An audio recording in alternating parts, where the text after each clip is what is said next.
tenemos que atacar el problema de la impunidad. Luego me da por producir, como que me empiezo a aburrir y me empiezo a ver qué más, en qué más me entretengo. Como comentarista deportivo he sido muy feliz porque me encanta analizar el fútbol. Necesitaba reconstruir el asunto literariamente porque es mi única manera de comprender el mundo. La matemática es, en cierto sentido, el arte de dominar al infinito.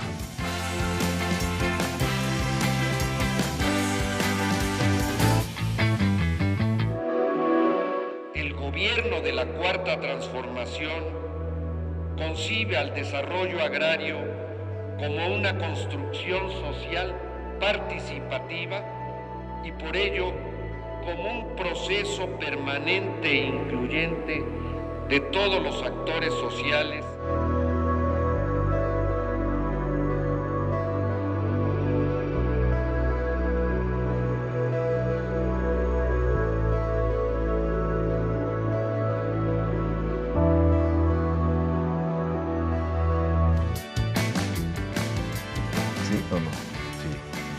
Bueno, aquí andamos, le agradecemos mucho que siga en el 11 y que esté en el 95.7 de FM, Radio Instituto Politécnico Nacional. Bueno, el campo mexicano, y mire, vamos a hablar de él y por lo pronto déjeme presentarle a Luis Rafael Hernández Palacios Mirón. Él es procurador agrario. El cargo exacto es ese, procurador agrario. Procurador, bienvenido al 11, ¿cómo has estado? Muchísimas gracias, Javier, pues encantado de estar en tu programa. Quiero decirte que soy seguidor tuyo. Cuando tengo oportunidad en la mañana, terminando la conferencia mañanera del presidente. Que esa hay que verla. Y cuando puedo, al llegar a tu casa a las 9 de la noche con mi esposa, si no, ella lo ve y me cuenta y me graba. Y siempre tenemos oportunidad de seguirte con los 5 temas del día. Oye, muy agradecido, en verdad, ¿no? muy agradecido porque, pues bueno, la televisión es rarísima, ¿no? Porque a mí me intimida mucho eso a veces, pero pues lo haces para que te vean, ¿no? Claro. Que eso es, y bueno, yo espero sobre todo generar confianza, credibilidad. Oye, a ver, déjame plantearte lo primero. ¿Siempre estuviste cerca del campo? O sea, no. Así desde que eras chico o alguna cosa así, ¿o cómo se fue dando todo este proceso? Bueno, fue por circunstancias políticas. En 1994 invitan a un maestro mío con el que yo había colaborado. Ajá. Como procurador agrario, lo nombra el presidente Zedillo, a Dionisio Pérez Jácome. Ah, claro. Que es veracruzano. Que es veracruzano. Pues había sido mi maestro en la Facultad de Coatepec, Derecho, ¿no? de Coatepec. Sí. Y teníamos muy buena relación profesional y me invita a que yo lo ayude en la parte operativa. Y me designa coordinador de delegaciones. Y esto me implica, en 94 estaba muy reciente la reforma al artículo 27, la expedición de nueva ley agraria, a estudiar, actualizar y operar. Y me dio una enorme satisfacción tener la proximidad con el campo. Recorrí en un año los 32 estados del país en materia agraria, asistiendo a reuniones de consejos técnicos estatales, yendo directamente a algunos núcleos donde había conflictos. Y en ¿Qué cargo tenías? Era coordinador de delegaciones. Uy, ahí no te quedó otra que recorrer el país. Pues era recorrer el país, sí, claro. En avión, a pie, a caballo. Qué interesante, ¿no? Sin duda. Muy interesante, muy interesante. Con una estructura territorial muy sólida, delegaciones en ese momento en los 32 estados. Ya existían 116 residencias, que son una segunda estructura mucho más cercana a los municipios y a los núcleos, y 400 módulos de atención diseminados en todo el territorio, con ya una cercanía muy grande a los ejidos, al desarrollo de sus asambleas, a la toma de sus decisiones. En ese momento se impulsaba como divisa y orientación de la Procuraduría, que lo había implementado desde su creación el doctor Arturo Barman Gris, que fue el primer procurador. Sí, claro. Que estaba también en el Instituto Nacional Indigenista. Venía del Instituto Nacional Indigenista a la Procuraduría. Sí. Y después de un mes, 2 meses de haber sido secretario de Agricultura al inicio del sexenio del presidente Zedillo, pasa a ser secretario de Reforma Agraria, cabeza de sector donde se encuentra sectorizada la Procuraduría Agraria. Sí. Y entonces, derivado de la reforma al 92, la gran orientación de la Procuraduría, impulsar y llevar a cabo la regularización de la tenencia de la tierra en los núcleos agrarios. 32,000 núcleos agrarios, de los cuales 29,500 son ejidos, Uy. que se trataba de poder regularizar quiénes eran los auténticos titulares, porque todas las acciones agrarias llevadas a cabo en el siglo XX, entre 1917 ¿Y 2000? y 1992 se termina ahí el claro. reparto, en quienes fueron los beneficiarios que venían relacionados en las resoluciones presidenciales, pues fueron cambiando, unos por fallecimiento y sus sucesores, pero otros estaba prohibida la venta de tierras, eran inenajenables las tierras de los ejidos. Sin embargo, pues fue una práctica constante que se vendían los derechos, llegaban nuevas personas, había que saber quiénes eran y cuáles eran las tierras. Y empezó un proceso de organización a efecto de determinar cuáles iban a ser las tierras parceladas que pasaban a ser propiedad de los ejidatarios. Claro. Cuáles eran las tierras de uso común que la ley dice es el sustento económico del ejido. ¿Y qué encontraste? ¿Encontraste muchos líos o no? A la hora de que se empezó a instrumentar todo, había- por las propias zonas que son luego conflictivas, Bueno, etcétera. había conflictos, no todos los núcleos fueron calificados en un primer momento como viables, unos porque tenían conflictos, había que resolver conflictos de límites que venían de todo este proceso de la reforma, la delimitación, la conformidad de linderos. Oye, qué difícil lo de la delimitación, ¿no? Pues ha sido un proceso que prácticamente ha concluido. Quedan algunos reductos muy graves en los estados Guerrero, Oaxaca, Chiapas, de conflictos por límites. Sí, claro. Pero en la mayor parte de los estados, en mucho este proceso de regularización sirvió para la confirmación efectiva de linderos. Imagínate que cuando fue el proceso de reparto agrario, las mediciones se hacían con baliza estadal, teodolito, mecates, y cuando se inicia el proceso de regularización es con estaciones totales. Entonces las diferencias en los rumbos, medidas estaban, pero localizar exactamente los puntos, y ello fue trayendo como consecuencia procesos conciliatorios donde se reconocieron definitivamente los linderos y permitió una regularidad en el tema de los linderos en el 70% del país. Oye, a ver, eso lo terminas. ¿Cuándo dejas de ser coordinador de delegados? En 1998, en que soy designado magistrado agrario. Ah, claro. Y te desapareces de esta clásica idea de la política, ¿no? Sí, Del bueno, estar en un cargo público. Estoy en un cargo ¿Cuánto tiempo estuviste como ministro? como magistrado, Magistrado, rectifico. hasta el 2016. Fíjate nomás. Oye, lo que no viste todos estos También años. yo fui magistrado unitario supernumerario.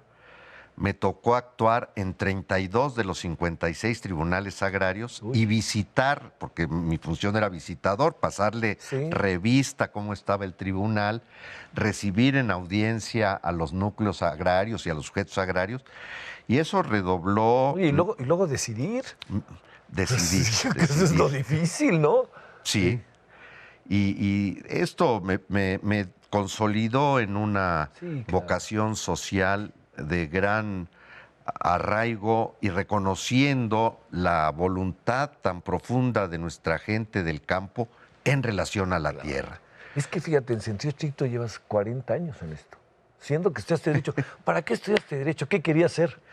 Bueno, yo venía de una familia de abogados, pero mi padre, que fue mi maestro y formador, yo iba a sus clases de introducción al estudio del derecho desde la secundaria. Allá en la UV. En la Universidad Veracruzana.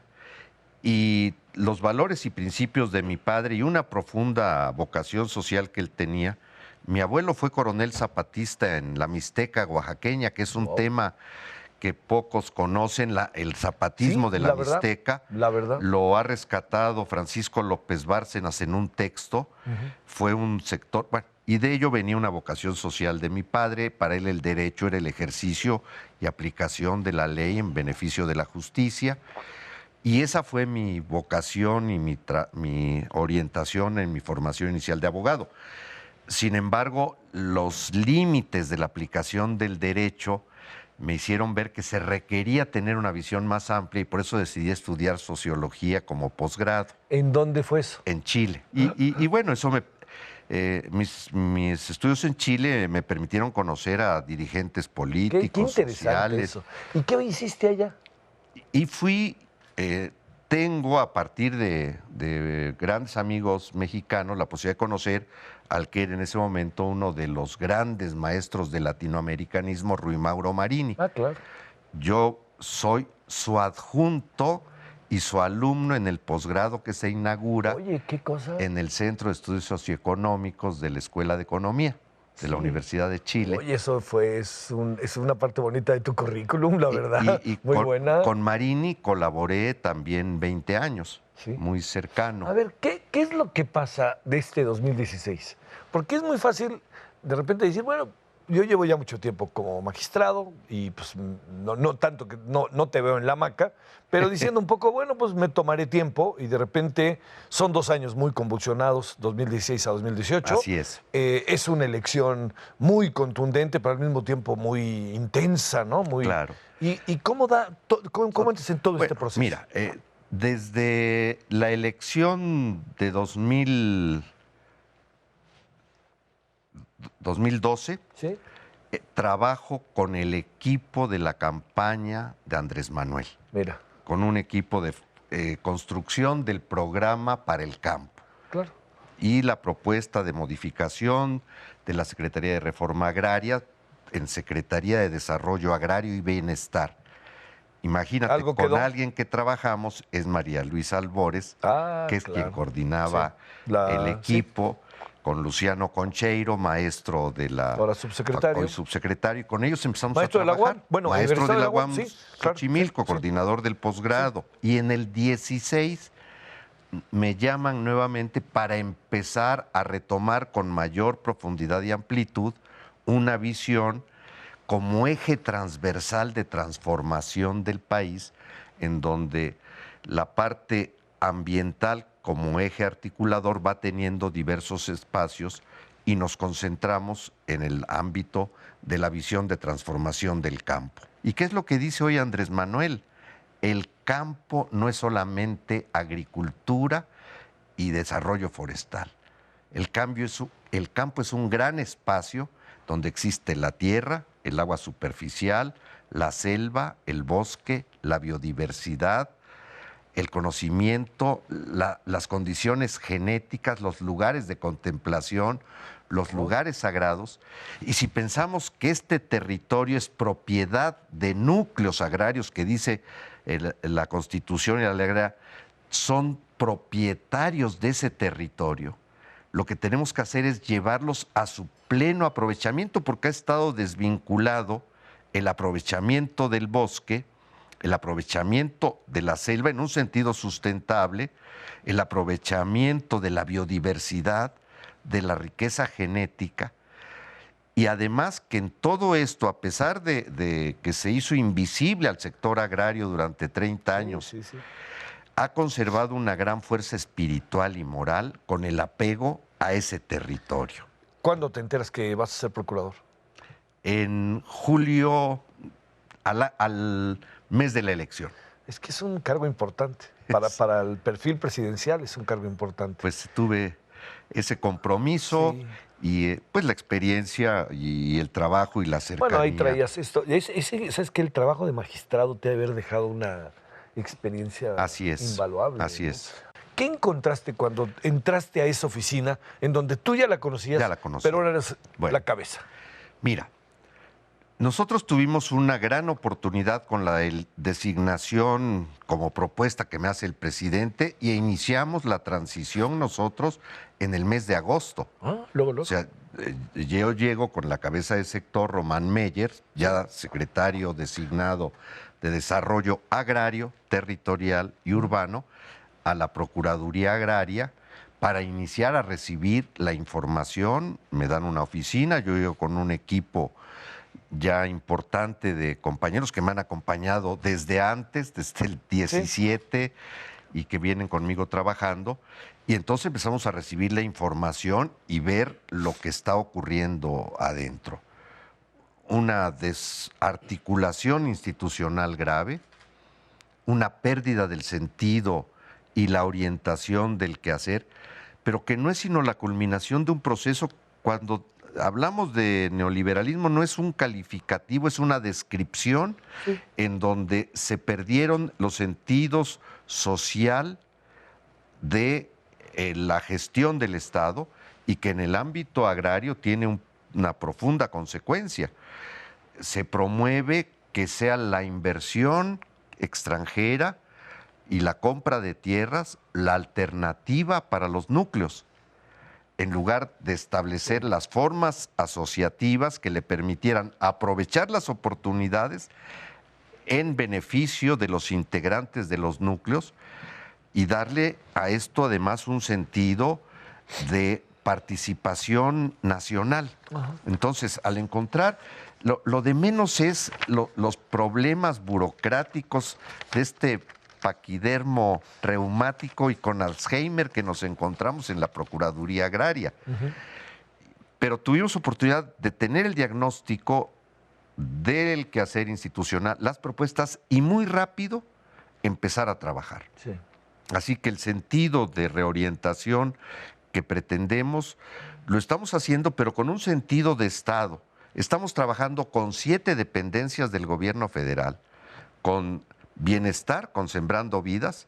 Nosotros somos la Procuraduría Agraria. Empezamos a trabajar con María Luisa desde agosto del año pasado. En la transición nos autorizaron que pudiéramos tener la vinculación con la estructura territorial de entonces para que los visitadores, que son los servidores públicos de territorio de la Procuraduría, convocaran a las asambleas para presentar al programa Sembrando Vida, al que los núcleos adhieren de manera voluntaria. Y de entonces a la fecha hemos trabajado para que haya en este momento 560,000 hectáreas del millón que se propone de Sembrando Vidas, con 240,000 ejidatarios, en su mayoría, porque hay pequeños propietarios en menor medida, verdaderos, efectivos pequeños propietarios, participan en el programa cada persona con 2,5 hectáreas, pero 240,000 ejidatarios que están incorporados al programa. Y que esto además no solamente recibir beneficios, que no son subsidios, ellos cultivan la plantación de maderables, de frutales y recuperación de la milpa. Y reciben 5,000 pesos mensuales. Y por 2,5 hectáreas, pero esto es una práctica de conocimiento que ellos pueden ampliar en otras superficies. Claro, es lo que imaginaba. Y que además, como hay una sinergia social, hemos logrado rearticular las asambleas como órgano de decisión y de gobernanza. Sí, porque al fin y al cabo es la gobernabilidad. Entonces, ¿qué es lo que nos encontramos en el campo? Pobreza, migración, envejecimiento de los titulares, feminización del campo. De 5 millones de titulares, hay 1 millón que son mujeres, pero hay otro 1 millón que trabaja sin ser titulares, esposas e hijas de los ejidatarios y comuneros. Y que hacen el mismo trabajo, seguramente. Son las que hacen el trabajo de tierra. Claro. Y en ello organización. Logramos un convenio con SADER muy importante para que puedan, por el reconocimiento de la asamblea de ejidatarios, que diga si esta mujer trabaja la tierra, a propuesta de la Procuraduría, con esa acta de asamblea acceda a los programas de SADER, porque en las reglas de operación de SADER le establecen que requiere el título de propiedad, el título de ejidatario. Déjame plantearte, nos faltan 3 minutos, pero sí quiero ahí que no se nos pasen 2, 3 temas ahí. De alguna manera ya nos mencionas el papel de la mujer, cómo se le da una reubicación. Así es. Bueno, a lo mejor se le da su digna ubicación. Así es. Algo así, ¿no? Su reconocimiento legítimo, legal, del papel que desarrolla. Esa es una clave, la verdad. Bueno, otro asunto es algo que estos días, por diferentes razones, perdón que lo diga a título personal, ha salido el tema de los jóvenes constantemente. Extraordinario. A ver, yo te diría, ¿cómo le hacemos para que los jóvenes del campo no se vayan? ¿O qué pasa con ellos ahí? ¿O cómo hacerlos también productivos, pero productivos hasta intelectualmente, educativamente? Hay varias estrategias. La primera es articular Sembrando Vidas con jóvenes construyendo el futuro y se vuelven becarios de quien recibe el programa. Está bien. Pero el segundo, que es para nosotros el estratégico, es el relevo generacional. Claro. La calidad de ejidatario es una gran bandera, pero sobre todo simbólica. Entonces, el hombre que ya no trabaja la tierra no quiere ceder sus derechos y es su hija o su nieto el que la trabaja. Les estamos proponiendo un programa que iniciamos este mes de septiembre en 10 ejidos, justo en Veracruz, pero yo no los decidí la SEDATU.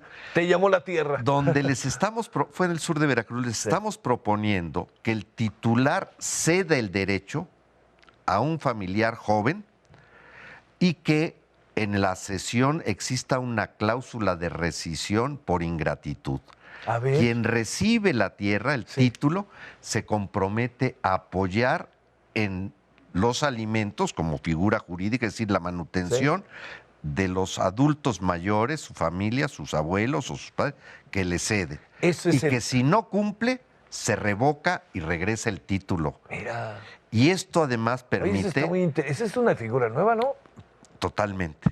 Totalmente es algo que construimos, que ha tenido una enorme simpatía de Román Meyer, de María Luisa Albores, y que lo estamos operando nosotros. Y de padres e hijos. Sí. ¿No? Pero que además lo que hace es reconocer lo que en la realidad se da. Lo que pasa es que los títulos agrarios tienen un valor simbólico muy grande y ya no participa en la asamblea, ya no trabaja la tierra, pero el título sigue siendo procurador, su arma. A ver, uno intuye, para cerrar, que un procurador lo que hace es, en algún sentido, dirigir el tránsito y tomar decisiones respecto a litigios, ¿no? Esa es una parte. Esa es una parte. Te pregunto, Pero fíjate, a ver. La institución del procurador es muy vieja, viene desde las leyes de Indias, era el procurador de Indias, el que hablaba por ellos, el que procuraba por ellos. El procurador agrario tiene que ser el que hable, por ellos, el que litigue. Por eso tenemos servicios de asesoría y de representación legal en los tribunales. Llevamos 32,000 juicios agrarios al año con una batería de abogados. ¿Y cómo van esos juicios? ¿Habrá algunos juicios que son realmente, perdón que lo diga así, pero interesantísimos? No, hay unos que son extraordinariamente profundos en la condición que tienen. Sí. Por ejemplo, algunos conflictos de límites en Oaxaca. En Oaxaca, fíjate, los mixtecos y zapotecos pelearon por la tierra por siglos. Cuando llega la conquista, se alían para enfrentar a los españoles. Y entonces, junto con la conquista ideológica, la forma de pacificación es decirle, el rey de España te va a reconocer tus tierras. Pero los echan a pelear porque a los pueblos colindantes, el mismo día, les dan sus títulos primordiales que están sobre la misma tierra, traslapados. Y los vuelven a echar a pelear. O sea que... De ahí vienen muchos líos históricos que tenemos. Pues traemos 100 conflictos que son precoloniales y que jurídicamente se fundan en la colonia. A ver, perdóname, precoloniales. Claro, porque antes de la colonia, mixtecos y zapotecos... ¿Y cómo distinguir el asunto desde la perspectiva legal? Bueno, la única forma es la conciliación. Sí, ahí no hay que reconozcan, se tienen que ceder una parte, pero además, como es un proceso con una larga data histórica, finalmente los núcleos han convivido, se pelean por una línea y ha habido, desgraciadamente, muertos, pero ya se casaron los de un núcleo con los del otro, ya tienen nexos familiares. Y sobre todo hay esta generación joven, intermedia, yo señalo que hay 3 generaciones, la de los titulares originales, una segunda en donde hubo una gran migración, y los más jóvenes, que son los nietos que están permaneciendo en la tierra, esa es una buena y a noticia. los que tenemos nosotros que alentar a que permanezcan con una visión novedosa, ellos ya no tienen los resentimientos del pasado y tienen mayor apertura a buscar una conciliación donde el gobierno, el Estado interviene como mediador, y parte de la mediación le toca a la Procuraduría Agraria. Oye, ¿nos podemos sacar una foto, procurador? Que quieras, por favor. Y déjame hacerte una pregunta ahí de despedida. No, perdón. ¿cómo no? Te iba a preguntar, este proceso en tu vida, ¿te lo imaginaste alguna vez? No. Nunca te imaginaste, pero pasaste por la Procuraduría, pero no pensé que fuera a regresar en estas condiciones. Para mí es un honor estar en la Cuarta Transformación. Eso, bueno, hasta salió casi igual. Si no te importa, volteos para la fotografía. Y muchas gracias, en verdad, procurador. Gracias. ¿Vas a regresar a la academia o no?